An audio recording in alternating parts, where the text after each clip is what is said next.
So நம்ம இந்த குரூப்பில் வந்து எல்லா சார்பையும் சொல்கிறேன், நமக்கு இந்த ட்ராவல்ஸ் மூலிமா நமக்கு இந்த ஒரு அனுகிரகம் கிடைச்சது, நல்ல தரிசனம் கிடைச்சது. இதை ஒரு நல்ல முறையில் அவங்க அரேஞ்ச் பண்ணாங்க. எப்படின்னாக்கா ஏதோ சாப்பாடு டிஃபன் காஃபின்றது கிடையாது, டைம்லி சப்ளை பண்ணாங்க, நல்ல டேஸ்டியும் இருந்தது. அதனால் ஓகே, உங்கள் எல்லா சார்பையும் நான் நன்றி சொல்கிறேன். ரொம்ப நன்றி சார். அதுவும் இல்லாமல் பார்த்தீங்கன்னா டேஸ்ட்னு சொல்கிறத விட அருமையாக பண்ணது, ட்ரீட் பண்ண விதம் ரொம்ப இல்ல இது இந்த கடவுள் கொடுத்த பாக்கியம். இதை வந்து நம்ம ஒண்ணுமே பெருசா சொல்ல முடியாது. நம்ம ஐயா வந்து போன மாசம் ஒரு 10 நாள் முன்னாடி நம்ம கூட ராமேஸ்வரம் வந்தாரு. அதுவும் இதே மாதிரி பயணம் தான். கேளுங்க, ராமேஸ்வரம் வந்தீங்க இல்லையா, அது எப்படி இருந்தது? அதுவும் 45 பேரோட போனோம்.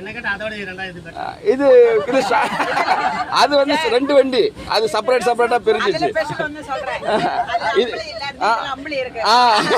அது ஒண்ணு.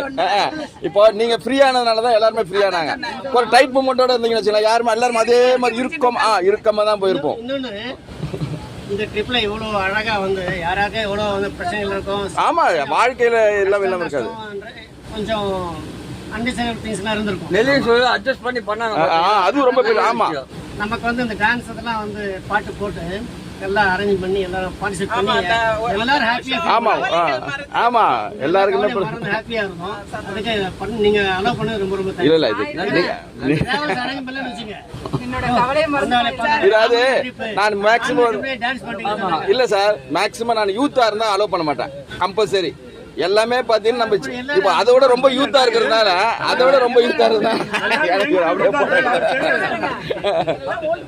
இல்ல அதை விட ரொம்ப யூத்தா இருக்கிறதுனால 76 அதனால ரொம்ப சில்ட்ரன்ஸ் ஆகிறதுனால ஃப்ரீடமா விட்டாச்சு. எல்லாரும் ஒரே ஆவரேஜ் ஏஜ், யாருக்குமே எந்த சங்கடமும் கிடையாது. ஆமா, இப்போ எனக்கு என்ன தலைவலினாக்கா போற இதெல்லாம்